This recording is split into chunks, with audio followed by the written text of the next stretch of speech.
Fui infiel y traicioné a mi novio con un desconocido que llevé a dormir en mi cama pensando que sería solo una noche de placer. Pero me dio un golpe, me hizo perderlo todo. Terminé en la cárcel y humillada en las redes sociales. Si te gustan las historias de traición y venganza, dale like al vídeo, suscríbete al canal y activa la campanita para recibir notificaciones de nuevas historias. Mi nombre es Ximena, tengo 29 años y soy maestra de educación física en una escuela privada en Jalisco. Desde hace casi 3 años tengo una relación estable con José, un ingeniero agrónomo de 32 años, una de esas personas que parecía tenerlo todo, un trabajo estable, valores sólidos y una ternura que me desarmaba. No vivíamos juntos oficialmente, pero rara vez pasábamos más de 2 noches separados. Teníamos nuestras rutinas, nuestros lugares favoritos en casa, e incluso hablamos de buscar algo juntos para el año siguiente. Nunca me dio motivos para desconfiar de él. Nunca le fui infiel, hasta esa noche. Fue un fin de semana largo. José decidió viajar a Tepatitlán para cuidar a su abuela, que se encontraba delicada de salud. Me avisó con tiempo, dejó las llaves por si quería regar las plantas y me besó en la frente, como siempre. El silencio del sábado me incomodó más de lo esperado. El ruido de mi propio vacío se volvió insoportable. Así que cuando mis amigos sugirieron que fuéramos a un bar que acababa de abrir en la zona, acepté con entusiasmo. Me vestí a regañadientes, más para evitar estar sola que por cualquier otra cosa. No sabía que esa noche abriría la puerta a algo que me destrozaría la vida. Recuerdo exactamente cómo lo vi. Estaba de pie en la esquina del bar, apoyado en la pared, con el pelo despeinado, con un jersey negro desgastado y unos vaqueros que parecían estar a punto de jubilarse. Pero su mirada, esa mirada, era una de esas miradas que nunca se olvidan. Fija, intensa, como si pudiera atravesarte. Mis amigos se reían, ese es tu tipo, y yo también reía, aunque por dentro sentía algo que me atraía hacia él. No me parecía especialmente guapo, pero tenía algo magnético. Me acerqué. No pensé. Solo pensé. Dijo que su nombre era Mauricio, yo tenía 30 años, estaba desempleado y, según sus propias palabras, intentaba no pensar en nada. Me sorprendió su honestidad, o quizás su desinterés. Pedimos unas cervezas, y luego unas copas más. El tiempo pasó entre bromas, confesiones vacías y una cercanía que rápidamente se volvió peligrosa. No hizo ningún gesto agresivo. Todo era sugerente, lento, como si esperara mi decisión. Sabía lo que hacía, y, sin embargo, no me detuve. Había algo en ese caos que me hizo olvidar de dónde venía. Salimos un poco antes de las 3 de la mañana. No recuerdo quién sugirió que fuéramos a mi apartamento, pero lo hice casi automáticamente. Mauricio no tenía coche, ni siquiera para un Uber. Pagué. Caminó a mi lado con el aire despreocupado de quien ha visto demasiado y ya no se conmueve. Entramos, le ofrecí otra cerveza, pero la dejamos medio llena. El resto fue descontrolado, irracional. Solo cuerpo y vacío. Me sentí viva por un momento, deseada de una manera sucia, desordenada y profundamente equivocada. Todo sucedió rápido, nublado por el alcohol, por el deseo, por la necesidad de no sentirme sola. Me desperté desnuda la mañana siguiente con la sensación de un líquido espeso y pegajoso entre las piernas, como si hubiera hecho algo irreversible. Mauricio dormía profundamente en mi cama, roncando suavemente, como si estuviera en un hotel de pago. Me limpié las partes íntimas con toallitas húmedas, busqué mis bragas y me senté en la cocina, con la cabeza palpitándome por la resaca y el corazón latiendo con algo mucho peor que la culpa, un arrepentimiento inmediato. José volvería ese mismo día. Había cometido un error impulsivo. Pensé en sacarlo de casa cuanto antes. Que esta locura de una noche terminaría ahí. Pero no tenía ni idea del infierno que estaba a punto de comenzar. Regresé al dormitorio y él seguía allí, tapado con mi edredón, con una pierna colgando de la cama como si fuera la suya. Lo observé unos segundos, esperando a que se levantara solo, a que notara mi incomodidad, mi urgencia. Pero no. Cuando por fin abrió los ojos, ni siquiera me miró. Se estiró, bostezó, me miró con una sonrisa pícara y dijo, ¿tienes café? No lo podía creer. En lugar de vestirse o agradecerme mi hospitalidad, actuó como si fuéramos una pareja consolidada. Sentí una punzada de miedo. No solo por José, que ya venía de camino, sino por esa energía invasiva que se apoderaba de mi espacio. Le dije, con la mayor calma posible, que tenía que irse. Que solo había pasado una noche, que la situación se había descontrolado y que no podía quedarse allí. Mauricio me miró como si no entendiera el idioma. Se levantó con calma, se puso mi bata, y entró en la cocina como si estuviera en casa. Primero desayunemos, luego me voy, dijo, abriendo la alacena con seguridad. No sabía qué hacer. Sentía que si lo presionaba, algo podría salir mal. Así que decidí esperar. Dejar que comiera y luego irme. Tenía que funcionar. El problema era que no era solo el desayuno. Mientras preparaba huevos revueltos con queso y desmenuzaba rebanadas de pan que había comprado 2 días antes, me hablaba como si estuviéramos construyendo algo.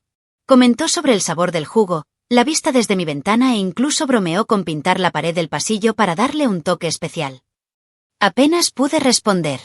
Cada palabra que salía de su boca me aterrorizaba aún más. Porque no se comportaba como un invitado. Estaba cómodo. Estaba instalado.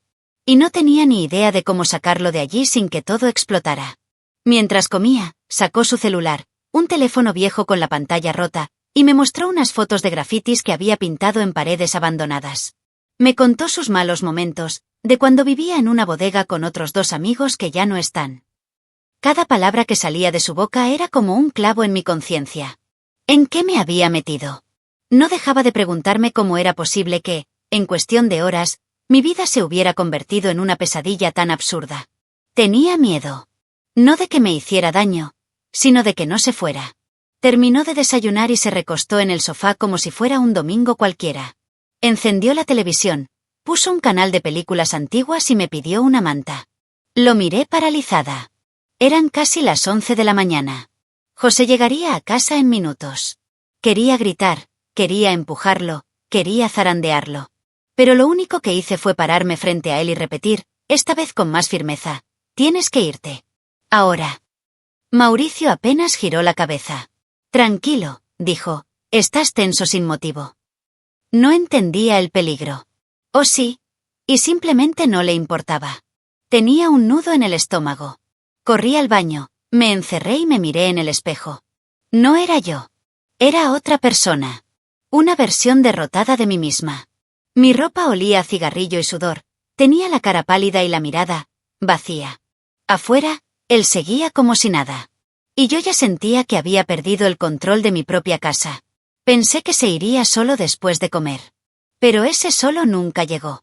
Fue en ese momento que me di cuenta de que había dejado entrar a alguien que no iba a irse fácilmente, y lo peor era que José estaba a punto de llegar.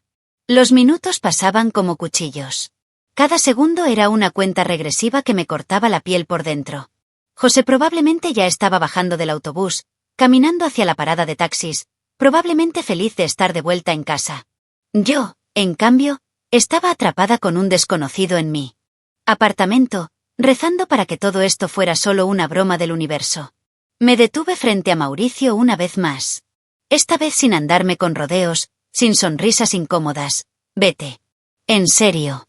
Ya no puedes quedarte aquí y él, con esa calma desconcertante, simplemente sonrió como si estuviera viendo una película aburrida. Te dije que te relajaras, soltó, sin siquiera mirarme. Tenía un control remoto en la mano y cambiaba de canal como si tuviera derecho a hacerlo. Me hervía la sangre. Fui a mi habitación, abrí un cajón y saqué el poco dinero que tenía. 3 billetes de 100 pesos arrugados. Se los di con mano temblorosa. Toma estos y vete, por favor. Ni siquiera se movió. Me los quitó de la mano como si le ofreciera un chicle, los guardó en su billetera rota, y siguió sentado allí. Como si no le hubiera ofrecido nada. Como si no existiera. La desesperación se hizo física. Sentí que se me cerraba la garganta, que se me nublaba la vista. Salí corriendo sin mi bolso, sin mi celular, solo con mi tarjeta. Bajé las escaleras corriendo como una loca y caminé las 2 cuadras hasta el cajero automático más cercano. Saqué otros 1.200 pesos. Cada peso me dolía, no por el dinero en sí, sino por lo que representaba, una humillación que apenas comenzaba. Regresé sudando, con el puño lleno de billetes doblados. Se los entregué en la entrada, casi suplicándole. Toma esto y vete ya. Por favor. Nunca había escuchado una súplica más sincera en mi vida. Mauricio los recibió con una sonrisa diferente. No una sonrisa burlona. Era una sonrisa de fingida ternura, como si, en su interior, creyera estar haciendo algo romántico. Me miró a los ojos y soltó la frase que todavía me revuelve el estómago. No me voy, tenemos algo especial. ¿Algo especial? ¿Con alguien que acababas de conocer en un bar? ¿Después de una noche de sexo con alcohol y silencios incómodos? No sabía si reír o llorar. Y terminé haciendo esto último. Me dejé caer al suelo del pasillo y solté el grito más fuerte que me había permitido en años. Ya no era culpa. Era terror. No entendía cómo había llegado hasta allí. No podía digerir que algo tan impulsivo, tan aparentemente inofensivo, hubiera estado destruyendo mi vida tan rápida y suciamente. José estaba a minutos de ver mi vida estallar, y me sentía impotente. Ninguna parte de mí quería proteger a Mauricio. Solo quería que se fuera. Pero parecía atrincherado. Y lo peor, hablaba de una manera que mezclaba manipulación con un toque de psicosis leve. Sentí que ya no estaba lidiando con la simple irresponsabilidad. Era un hombre extraño que, por alguna razón, creía que mi casa y mi vida ahora también eran suyas. Sonó el timbre. El corazón me dio un vuelco. José estaba allí. Cuando vi la notificación de José en mi teléfono, casi se me cae el dispositivo. Escribió: ya voy saliendo de la central, en 10 minutos llego. Intenté buscar alguna excusa, cualquier cosa que lo hiciera posponer la visita. Le escribí que me dolía la cabeza, que necesitaba un poco de tranquilidad, que quizás sería mejor que pasara primero por su casa. Pero José, como siempre, fue amable y decidido. Te llevo algo de comer, y me quedo contigo un rato. Me extrañaste, ¿no? No sabía lo que le aguardaba. Y yo solo tenía un pensamiento repetitivo martilleándome la cabeza. Él me odiará. Bajé corriendo las escaleras, con la esperanza de encontrar a José en camino. Quizás podría distraerlo, convencerlo de ir a otro sitio, pensar en algo más creíble. Pero ya llegaba. Lo abracé antes de que pudiera decir nada, intentando disimular mi desesperación con cariño. Notó algo en mi cara, claro que sí, y me preguntó: ¿estás bien? Asentí con una sonrisa forzada y dije que sí. Mentir me dolió. Subimos juntos. Cada piso del ascensor era una tortura. El latido de mi corazón lo ahogaba todo. Cuando se abrió la puerta del apartamento, el mundo se derrumbó. Mauricio estaba allí, tumbado en el sofá con los pies sobre mi manta favorita, la tele encendida y la camisa abierta. Parecía demasiado cómodo. Joseph se detuvo en la puerta, confundido, y me miró. ¿Quién es?, preguntó en voz baja pero cortante. El pánico me invadió. Respondí con lo primero que me vino a la mente: es mi primo. Vino a pasar la noche porque tuvo un problema en casa. La vergüenza apenas me permitió sostener la mentira. Mauricio ni siquiera parpadeó. Se levantó, se estiró y dijo con una sonrisa venenosa: no soy su primo. Nos conocimos en un bar y dormimos juntos anoche. Fue increíble. José guardó silencio un segundo. Solo me miró.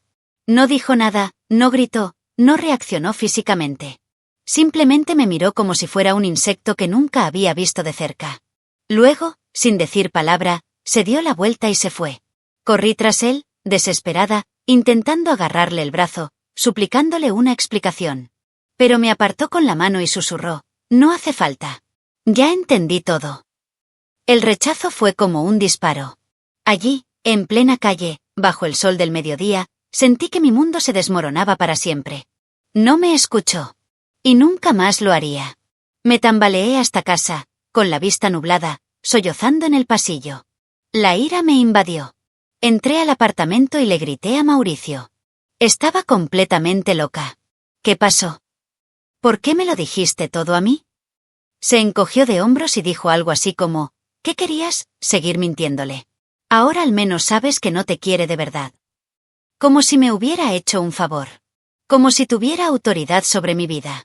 Quería desaparecer. Me dolía el pecho de vergüenza, frustración y autodesprecio. Pero ni siquiera podía llorar en paz. Mauricio seguía ahí, como un virus. El dolor de perder a José fue inmenso. Pero en ese momento, aún mayor fue la impotencia de saber que mi invasor seguía en casa, cómodo, tranquilo, con mi corazón destrozado esparcido por el suelo de la sala. Ni siquiera tenía el consuelo de la soledad para sufrir en paz. Mauricio había destruido mi relación con una frialdad quirúrgica, y seguía comportándose como si le debiera algo. Solo quería que desapareciera de mi vida. Pero no. Simplemente volvió a encender la tele, y subió el volumen. Tras el encontronazo con José, volví al apartamento hecha una furia. Me dolía la cabeza. Me ardían los ojos. Ya no lloraba, rechinaba los dientes de rabia. Entré, dando un portazo tan fuerte que uno de los cuadros se cayó. Mauricio ni siquiera se giró. Siguió viendo la televisión, estirado en el sofá como un rey despreciable en el trono de mi ruina. Le grité, por primera vez con todas las fuerzas que me quedaban, «Lárgate de una vez o llamo a la policía». Ni siquiera parpadeó. Simplemente presionó el botón del control remoto y subió el volumen de la película que estaba viendo. Tomé mi celular con manos temblorosas y llamé a la policía. Hablé con la operadora como si intentara nadar mientras me hundía. Dije que había un hombre que se negaba a salir de mi casa, que era un intruso, que corría peligro emocional. La patrulla llegó en menos de 15 minutos. 2 agentes, educados, pero visiblemente agotados. Cuando les conté todo, esperaba que entraran y lo sacaran a la fuerza. Pero no fue así. Mauricio, con su serenidad inquebrantable, me explicó que lo habían invitado, que había dormido allí a petición mía, que incluso habíamos desayunado juntos.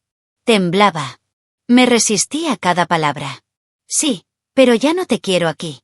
No quieres irte. Pero los policías no parecieron sorprendidos. Uno de ellos me explicó, casi con lástima, «Señorita, esto es un tema civil. Si usted lo invitó a entrar, no es un delito. Para desalojarlo, debe iniciar un proceso en el juzgado». Casi me caigo al sentarme. No podía creer que, legalmente, este hombre que arruinó mi vida ahora tuviera bien de estar ahí, simplemente porque lo dejé entrar una sola vez. Era como una trampa invisible que nadie me enseñó a evitar. Intenté discutir, suplicar. Expresé mi estado emocional, la situación con mi novio, lo absurdo de todo. Uno de los policías incluso miró a Mauricio con desprecio, pero no pudieron hacer nada. «Esto es frecuente», me dice Deles. «Lo más que podemos hacer es levantar un acta informativa». Y se fueron. Me dejaron allí, solo con el monstruo. Cuando cerré la puerta tras ellos, oí la risa apagada de Mauricio desde el sofá. «¿Ves? No soy tan fácil de sacar, nena». Ya no se trataba de sexo, ni de traición, ni de errores. Se trataba de poder. Y yo estaba completamente indefenso. Me senté en el suelo y me miré las manos. Estaban rojas, como si gritaran conmigo. Me dolía todo. Me sentía sucia, estúpida, usada, y ahora, atrapada en mi propia casa con un hombre al que ni siquiera conocía. Cada detalle de esa noche maldita se convirtió en un ancla que me hundía. Ojalá hubiera una salida fácil. Pero no. Tuve que presentar una solicitud legal, esperar semanas, seguir un proceso que ni siquiera tenía sentido. Mientras tanto, él podía pasearse por mi casa, usar mi baño, mi comida, mi ropa, mi vida. Y yo, la dueña de todo, tenía las manos atadas. Mauricio pasó junto a mí y se acercó al refrigerador. Tomó una cerveza, mi cerveza, y dijo con un aire casi filosófico, «Tal vez todo pasa por algo, ¿no?» Eso me destrozó. Me hizo darme cuenta de que él sabía exactamente lo que hacía. Que me estaba poniendo a prueba, llevándome a un límite emocional que nunca imaginé alcanzar. Y lo peor, apenas estábamos empezando. Cuando mis amigos se enteraron de lo que estaba pasando, no lo podían creer. Tuve que explicarles todo con una mezcla de vergüenza y desesperación. Uno de ellos, Álvaro, mi amigo de la infancia, fue el primero en decir, «Esto es una locura, Sime. Vamos para allá y lo sacamos». Y se llevó a otras 3 personas, Daniel, Carla y Sofía, todos viejos amigos de la universidad. Entramos juntos al edificio como si fuéramos un equipo de rescate, cada uno con expresión de indignación y dispuesto a resolver lo que la policía se negaba a abordar. Mauricio estaba tumbado en el sofá como siempre, comiendo patatas fritas directamente del paquete. Al vernos entrar, ni siquiera se levantó. «¿Una reunión?», dijo con sarcasmo. Álvaro fue directo, «Te vas ahora mismo, cabrón». La tensión era palpable. Carla y Sofía empezaron a agarrar sus cosas y a meterlas en una bolsa vieja en un rincón. Daniel se acercó a la puerta para abrirla y dejarlas entrar. Pero antes de que nadie pudiera tocarlo, Mauricio se levantó los brazos y empezó a gritar, «¡Me están atacando! ¡Ayuda!». El pánico fue inmediato. Un vecino del piso de arriba oyó los gritos y salió al pasillo. Otro empezó a grabar con su celular, creyendo estar presenciando un linchamiento. Mauricio se tiró al suelo teatralmente y dijo, «No me peguen, Estoy herido. Nadie lo había tocado siquiera. Pero para los que estábamos afuera, lo que vimos fue a un hombre siendo expulsado por un grupo grande. Un hombre mayor amenazó con llamar a la policía y empezó a gritarnos. Álvaro dijo que no valía la pena y nos pidió a todos que nos fuéramos antes de que nos convirtiéramos en los agresores de la historia. Bajamos en silencio, con las miradas de todos los vecinos clavadas en nosotros. Me sentía como una delincuente. Una mujer descontrolada que no sabía cómo llevar su propia casa. Tenía la garganta seca, la cara ardía y sentía unas náuseas crecientes que parecían no desaparecer nunca. Regresamos a casa de Álvaro y todos intentaron consolarme. Pero lo único que pude decir fue, está ganando. Él está ganando. Eso fue lo que más me dolió. El invasor, el oportunista, el manipulador, ganaba, mientras que yo era la loca de la historia. La equivocada. La desequilibrada. La mujer que no podía arreglar su propio desastre. Esa noche, decidí irme sola a casa. Tenía la esperanza irracional de que se hubiera asustado por la intervención de mis amigos y se hubiera ido solo. Subí despacio, escuchando cada sonido del pasillo como una advertencia. Abrí la puerta y el silencio me dio un momento de paz. Hasta que oí ronquidos provenientes del dormitorio. Caminé hacia allí y casi me caigo. Mauricio estaba durmiendo en mi cama, con el ventilador y la lámpara encendidos y una de mis camisetas favoritas en el cuerpo. Como si fuera el dueño de todo. Me quedé en la puerta, impactada. Ni siquiera fingió respeto. Ni siquiera intentó ser discreto. Estaba allí, ocupando lo que era mío. Y todo dentro de mí me gritaba que hiciera algo drástico. Pero sabía que cualquier paso en falso podría ser contraproducente, como ya lo era. Estaba atrapada en un juego que no entendía, con reglas que nunca me habían enseñado. Y lo único que sabía era que mientras Mauricio estuviera allí, nunca tendría paz. Esa noche no pude dormir. Literalmente. Me encerré en el baño con una toalla envuelta en la rendija de la puerta, sentada en el suelo frío, abrazada a las rodillas como una niña asustada. Cada sonido del exterior me paralizaba. Le tenía miedo. No sabía de qué era capaz. No sabía qué tramaba. Y saber que la policía no haría nada hasta que el proceso de desalojo avanzara, me mataba por dentro. Lloré en silencio hasta que empezó a salir el sol, con el cuerpo dolorido por el cansancio y el corazón destrozado por la desesperación. El lunes, fui a trabajar como un zombi. Mis alumnos notaron que algo andaba mal, y un compañero me preguntó si estaba enfermo. Mentir se había vuelto rutina. Pero estaba tan cansado que no podía ocultarlo. En mi tiempo libre, busqué en el ordenador de la sala de profesores cómo presentar una demanda de desalojo civil. Encontré un abogado por recomendación de un compañero, quien confirmó mis peores temores. El proceso podría tardar semanas. O meses, si había apelaciones. Solo quería recuperar mi casa. Mi vida. Regresé al apartamento al final del día, con la sangre hirviendo. No podía más. Entré gritando, como una bomba emocional a punto de explotar. Encontré a Mauricio cocinando, con mis ollas y sartenes, mis ingredientes, como si fuera el dueño de la casa. «Lárgate ya, hijo de puta», grité. No respondió. Solo me miró con esa maldita sonrisa tranquila. Perdí el control. Lo empujé, grité, lo insulté. Agarré el primer plato que vi y se lo tiré con fuerza. El plato de cerámica se rompió en un lado de su frente, que inmediatamente empezó a sangrar. Me quedé sin aliento. El silencio era ensordecedor. Mauricio se llevó la mano a la frente y miró la sangre que le corría por los dedos. Y entonces, se rió. «Eres muy agresiva, nena». La frialdad de esa frase me atravesó como una daga. Corrí a buscar un trapo, pero él ya se había marchado. Minutos después, llamaron a la puerta. Era la policía. Me había denunciado por violencia doméstica. En mi apartamento. En mi casa. Intenté explicarle, mostrarle todo lo que había estado pasando. Pero él ya había preparado el terreno. Dijo que vivía allí, que teníamos una relación y que yo lo atacaba constantemente. Él se convirtió en la víctima, y yo, en el monstruo. Me esposaron delante de mis vecinos. Cada paso hacia la patrulla era una humillación más. Ninguno conocía la verdadera historia, solo vieron a la mujer histérica, la agresora. Inmediatamente me impusieron una orden de alejamiento. Y como Mauricio afirmaba haber vivido allí continuamente, el juez dictaminó que no podía acercarme al apartamento hasta que se viera el caso. Era oficial. Tenía prohibido legalmente entrar en mi propia casa. El intruso ahora tenía la ley de su lado. Y yo, una vez más, me quedé afuera, sola, y sin ningún fundamento. Pasé la noche en un colchón viejo en casa de mis padres, sin saber qué hacer. Me ardía la vergüenza. Mis padres me miraban sin entender cómo había permitido esto. Y lo peor, yo tampoco lo entendía. Mauricio había ganado otra ronda. Ahora, no solo estaba en mi casa, había logrado arrancarme de ella. Y en el fondo, sabía que aún no había terminado. Regresar a casa de mis padres fue uno de los momentos más degradantes de mi vida. A los 29 años, tras años de independencia, entré con una mochila a cuestas y el alma destrozada. Mis padres, confundidos, me recibieron con un silencio incómodo. La tensión en el ambiente era insoportable. Para explicar la situación, necesitaba la presencia de mi abogado, porque ni siquiera yo podía organizar los hechos sin parecer completamente desequilibrado.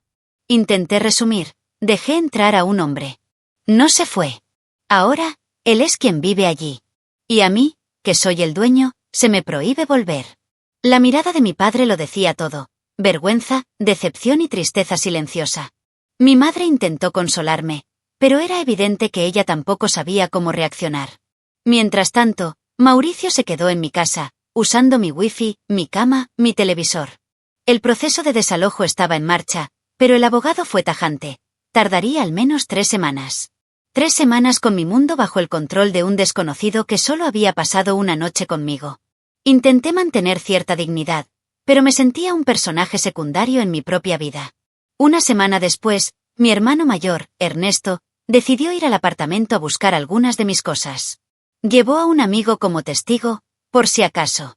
Al llegar, me llamó enseguida. Su voz era una mezcla de ira e incredulidad. Sime, hay otra mujer viviendo ahí. Casi se me cae el teléfono. Otra mujer. En mi habitación. Durmiendo en mi cama. Llevaba mi ropa. Según él, llevaba una de mis sudaderas. Había platos sucios amontonados, olor a comida agria y un desorden que gritaba abandono. Y lo peor de todo, algunas de mis pertenencias habían desaparecido. Mi nueva cafetera, mi laptop, los adornos que compré en un viaje a Oaxaca, incluso una de las sillas del balcón, todo había desaparecido. Llamé inmediatamente al abogado. Escuchó todo con profesionalismo y me explicó, con pesar, que sin pruebas ni testigos directos del robo, sería muy difícil presentar una denuncia formal. Lo que te está pasando es más común de lo que parece, por desgracia. La ley no protege a quienes confían demasiado, me destruyó. Me castigaban por abrir la puerta. Por confiar. Por distraerme. Pasé días en un estado de letargo. No comía bien, no dormía. Las noches eran demasiado largas, y el día solo traía más mensajes, más burocracia, más tiempo perdido. Cada vez que pensaba en José, una nueva puñalada me atravesaba la piel. No me había buscado. Y con razón. En Internet, todo seguía en calma. El escándalo parecía confinado en los muros de mi vergüenza privada. Pero algo me decía que esto no duraría. Mauricio seguía reinando sobre lo que era mío. Y ahora, con un nuevo cómplice a su lado. Y yo, desde fuera, limpiando los restos. Mi madre empezó a sugerirme que buscara ayuda psicológica. Mi padre no dijo nada más. Ernesto intentó disimular su indignación con chistes que no me hacían reír. Estaba agotada. Cansada de ser la víctima a la que nadie podía salvar. Me daba vergüenza contárselo a nadie. Estaba en la ruina. Y peor aún, sin techo. Yo, que siempre había sido fuerte, me estaba derrumbando. Y aún no sabía que el fondo del pozo tenía un sótano. Lo que temía sucedió. No sé cómo José obtuvo las imágenes, quizá a través de las cámaras del condominio o de mensajes que intercambiamos en el pasado. Pero un día, sin previo aviso, lo explotó todo en redes sociales. Publicaciones con capturas de pantalla de las conversaciones, fotos de Mauricio en mi apartamento, audios, incluso capturas de pantalla de la recepción con las horas y registros de entrada. La publicación se viralizó en menos de 24 horas. Comentarios, compartidos, perfiles de chismes locales republicándolo como si fuera entretenimiento. Mi rostro se convirtió en un símbolo de vergüenza pública. Mi nombre quedó manchado en el ámbito digital. En el pie de foto escribió: esto no es venganza, es justicia. Que la gente sepa con quién compartí mi vida 3 años. Y, como era de esperar, Comenzó el juicio colectivo. Me llamaron de todo: puta, oportunista, rompehogares, incluso delincuente. Algunos incluso dijeron que Mauricio era mi cómplice y que lo habíamos planeado todo juntos. La mentira adquirió nuevas formas distorsionadas, y nadie quiso escuchar mi versión. Para todos, yo era la mujer que destruyó su propia relación y le abrió las puertas a un desconocido para vivir con ella. Y sí, era cierto. Pero no de la forma en que se imaginaban. En la escuela donde enseñaba, los padres empezaron a pedirme que me fuera. Usaban palabras como mala influencia, ejemplo vergonzoso, conducta inmoral. El director me citó a una reunión que no era más que un despido disfrazado de baja preventiva. Dijeron que lo mejor era que me tomara un tiempo libre. Me dieron una carta formal para firmar, y ya sabía lo que significaba. Mi reputación profesional estaba manchada. Toda mi formación, años de estudio, pasión por lo que hacía, todo se había convertido en polvo. Por un error. Por una noche. Por un cuerpo extraño en mi vida. José me bloqueó de todo: WhatsApp, redes sociales, correo electrónico. Intenté escribir una carta a mano y le pedí a un amigo en común que me la entregara. Se negó. Dijo que no quería saber nada de mí ni de nada cercano a él. Y lo entiendo. Te lo juro. Pero el dolor de ser borrado por alguien a quien amas es como morir en vida. Morí un poco cuando se negó. Y lo peor, ni siquiera pude buscar consuelo en mi propia casa. Porque aún no era mía. Mauricio finalmente se fue. Pero no se fue en silencio. Dejó un rastro. Cuando logré regresar al apartamento, lloré al abrir la puerta. No de alivio, sino de conmoción. Parecía un lugar abandonado. Basura amontonada, un colchón roto, manchas de cigarrillos en la pared, facturas de luz, gas e internet amontonadas, todas atrasadas. Muebles rotos, faltaban utensilios. Mi casa ya no era mía. Era un agujero infectado por la peor etapa de mi vida. El abogado dijo que, legalmente, no podía responsabilizar a Mauricio de nada más que de la ocupación ilegal, que ya estaba en marcha. Pero el daño moral, eso no se puede reparar con demandas. Hoy vivo en casa de mis padres, desempleado, con deudas que no puedo pagar y un vacío emocional que no para de crecer. La demanda sigue abierta. La gente me mira por la calle con lástima o desprecio. Ya no tengo fuerzas para luchar contra todo esto. La verdad es que fui traicionado por mí mismo. Por mi necesidad, mi irresponsabilidad, mi ceguera. Y ahora, el mundo entero me ha dado la espalda. No sé cuánto más podré soportarlo. La única pregunta que me ronda la cabeza es: ¿merecía todo esto? Deja tu opinión en los comentarios, dale me gusta al vídeo y suscríbete al canal para recibir notificaciones de nuevos vídeos. Además, ayúdanos a llegar a más personas y a formar una comunidad. Aprovecha y mira una de las historias que aparecen a continuación sobre nuevos informes de traición y venganzas. Hasta la próxima historia.